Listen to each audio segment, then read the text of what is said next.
which they still do today. The Prophet did not object to any of what was being said, but adhered to his own statement. We did not have any intention but that of Hajj only, being unaware of the permissibility of performing Umrah.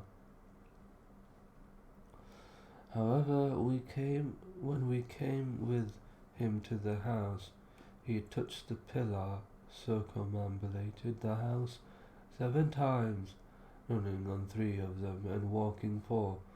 Then going to the place of Abraham, he recited, and take the place of Abraham as a place of prayer.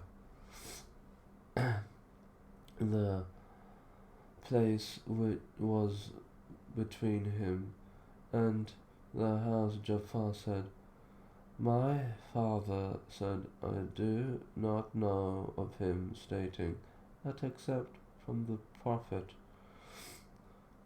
In the 2 rak'ahs, he would recite, say, He is Allah, the One, and say, O you disbelievers.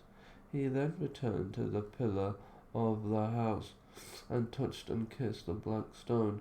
Then he went to the hillock of As-Safa and recited, Verily As-Safa and Al-Marwa, 2 hills in Mecca, are of the symbols of Allah. He then said, I begin with what Allah has begun with. So he started at As-Safa. He went up the hill until he could see the house facing the Qibla. He pronounced the oneness of Allah and stated His greatness. He said, There is none worthy of worship except Allah alone, with no partner. To Him belongs the dominion of the praise. He has power over all things. There is none worthy of worship except Allah alone, who fulfilled His promise, gave victory to His servant, and alone routed the confederates. Then he supplicated. During that time he repeated this statement 3 times. Then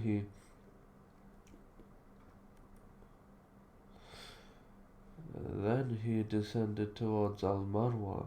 When he reached the bottom of the valley, he ran, and when he began the ascent towards Al-Marwa, he walked until he reached Al-Marwa. Upon Al-Marwa, he did the same as he did at As-Safa. When it was his last circuit to Al-Marwa, he said, Had I known beforehand what I came to know later, I would not have brought my sacrificial animal with me, and I would have made it an Umrah. Whoever of you does not have a sacrificial animal with him should leave the inviolable state of pilgrimage and make it an Umrah. Saraka ibn Malik ibn Jusham stood and said, O Messenger of Allah, is this just for this year of ours or forever? The Messenger of Allah intertwined his fingers and said, Verily, the Umrah shall be combined with the Hajj until the day of resurrection. He said that twice and said, No, but forever. Ali then came from Yemen with sacrificial animals for the Prophet.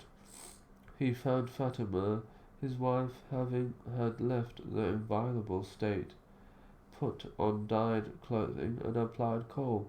Ali objected to that. She said, It was my father, that is the Prophet, who ordered me to do this. Ali used to say in Iraq, I went to the Messenger of Allah, showing annoyance with Fatima for what she had done, and asked the Messenger of Allah about what she had stated to be from him. I told him that I had objected to that. He replied, She has sold she has told the truth. She has told the truth. What did you say as your intention? When you began your Hajj? I, Ali, replied, O Allah, I enter the inviolable state with the same intent as your messenger. He then said, I have with me sacrificial animals, so do not leave the inviolable state. Jabir continued, the total number of those sacrificial animals brought by Ali from Yemen and of those brought by the Prophet was 100. Then all the people except the messenger and those who had sacrificial animals with them left the inviolable state and had their hair trimmed. When it was the day of Darwiyah, the 8th of Dhul al-Hijjah, they went to Mina and re-entered the inviolable state for their Hajj. The Messenger of Allah rode to Mina and led them in the noon, afternoon, sunset, night, and dawn prayers. He then waited a little until the sun rose. He then commanded that a fir tent be pitched at Namira. The Messenger of Allah then set out, and the Quraysh were certain that he would halt at al-Mashar al-Haram, as the Quraysh would do in pre-Islamic days. However, the Messenger of Allah went right past it and rode until he arrived at Arafah, where he found the tent had been set up for him at Namira. He stayed there until after high noon. He asked for his she-camel to be brought and saddled. He came to the bottom of the valley and addressed the people, saying, Verily, your blood and your wealth are inviolable to you, all like the sacredness of this day of yours, in this month of yours, in this land of yours. Everything pertaining to the days of ignorance are hereby abolished under my feet. The blood money of the days of ignorance is abolished.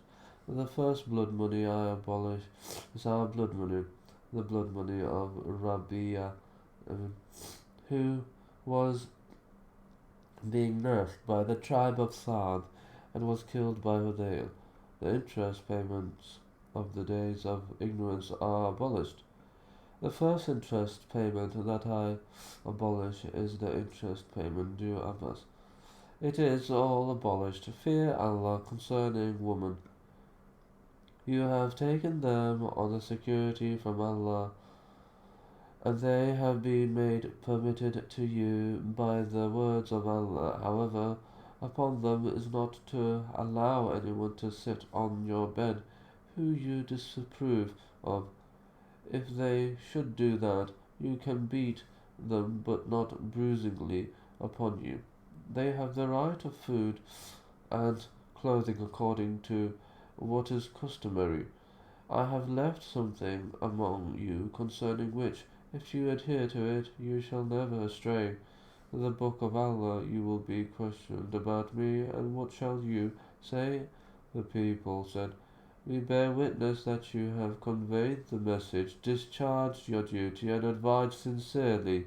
He then praised his index finger towards the sky and pointed it towards the people and said, O Allah, I bear witness, O Allah, bear witness, 3 times, and then the call to prayer and the pronouncement of the beginning of